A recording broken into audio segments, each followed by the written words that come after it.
makuha at pagpatuloy po ang ating po programa. Uli po, panapanag po natin, Vice Mayor Chief Pienza, ang Yone Isolano Domanos.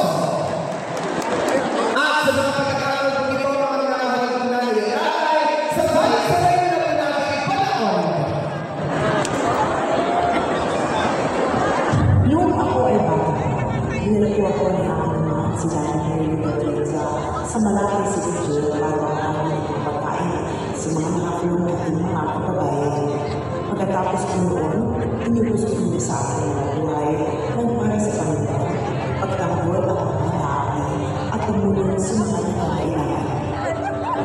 Naging tema ko ng aking buhay. Gumawa ko ako ng proyekto. Galing sa hirap ng sumiga, ang Batang Maynila, Yone Isolano Domanos.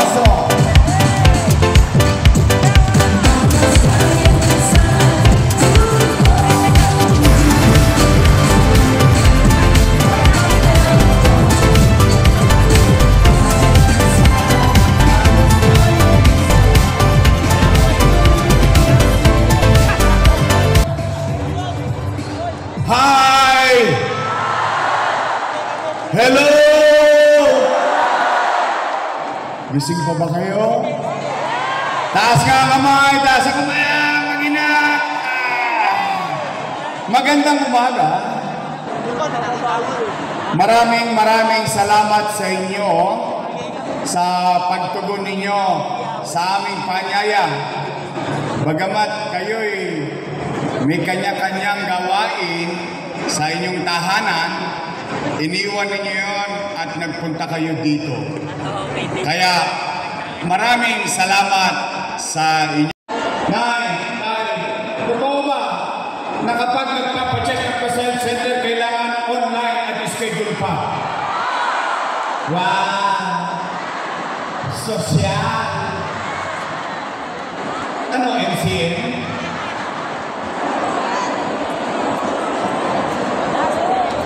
Tama ka nanay ko, mga tatay ko.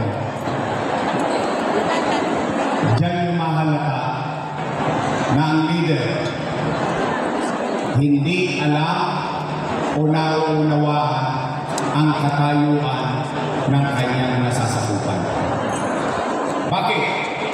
Online. Schedule. Tingnan natin. Isahan natin. Anong kailangan mo kapag magpapa-online schedule?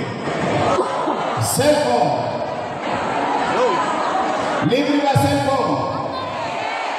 Toskas ka? Wala. Ano ba ang kailangan mo?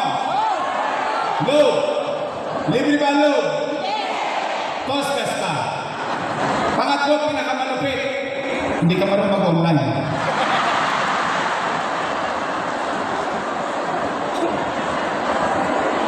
Hindi ba?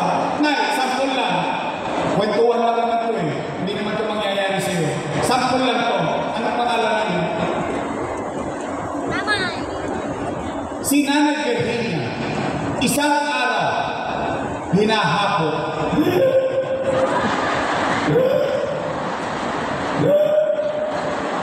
Apo, dalhin mo nga ako sa health center. Hinahapo ako. Sagot ko ako, tumigil ka lola, wala kang online. Ano nangyari kay Nanay Virginia?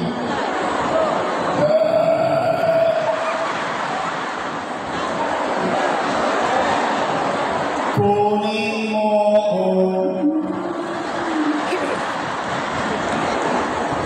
it doesn't make sense. Bakit kailangan pahirapan ng tao? Ang health center, hindi siya ginawa o dinisenyo para gamutin ka. Ang health center to give you immediate care.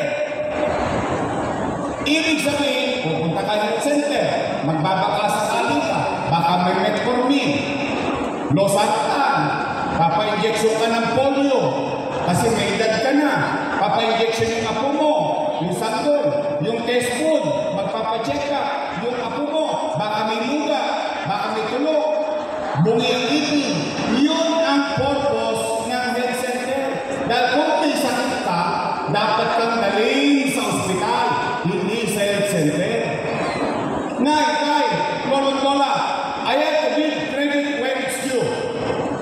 para rin tayo.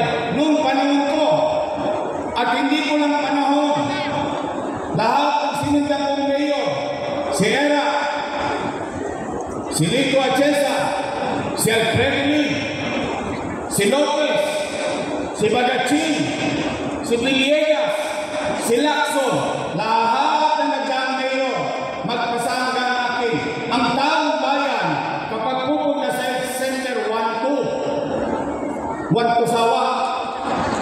Anytime na gustuhin ng tao, pupunta siya kasi available yung immediate care.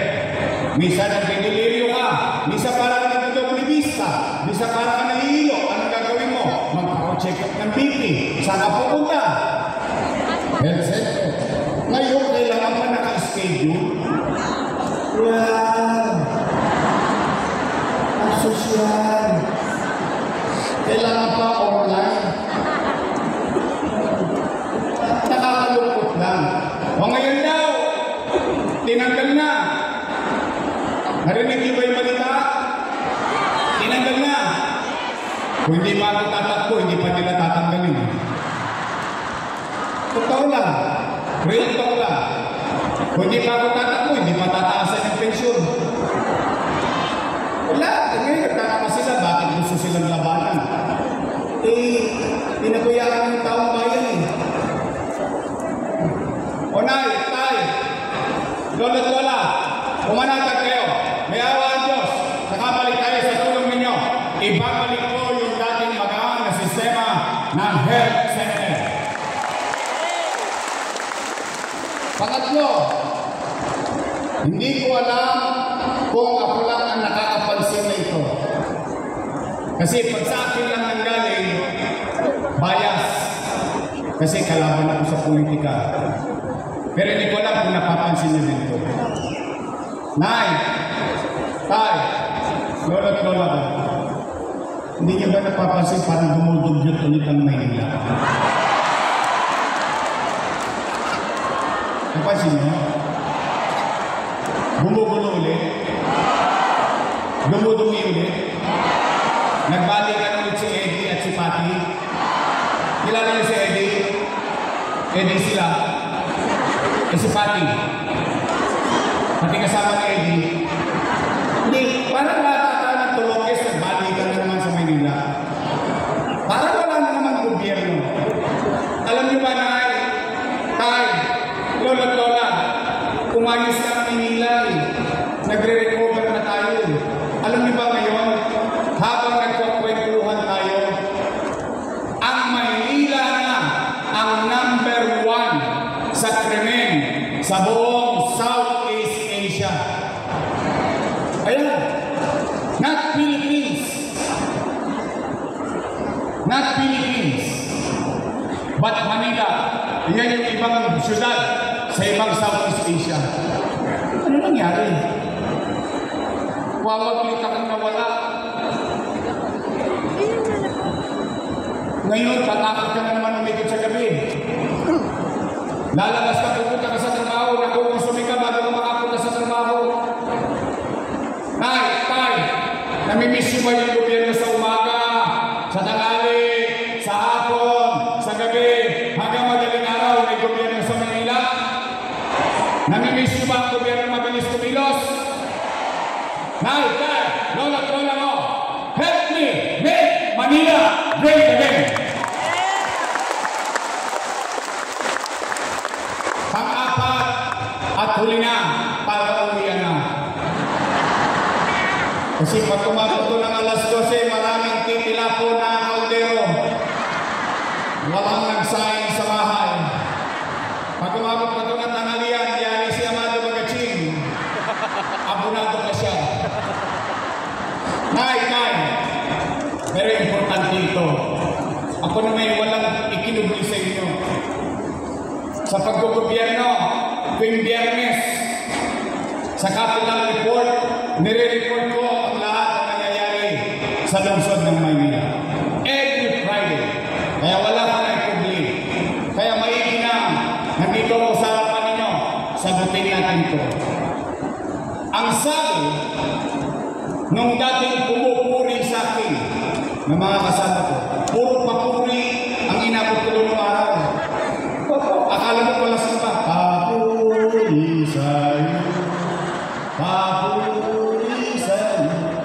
Na ngayon, ako na ang pinakamasama sa mga mata nila. Ang sabi, si Yorme, maraming iniwang utang. Narinig niyo? Nabalitaan niyo? Sinabi nila? Gusto niyo malaman sa ko? Abay dapat lang. Bakit? Pera ng taong bayan yun. Pinag-uusapan natin. Tama po ba? Mahalaga yan. So gusto niyo malaman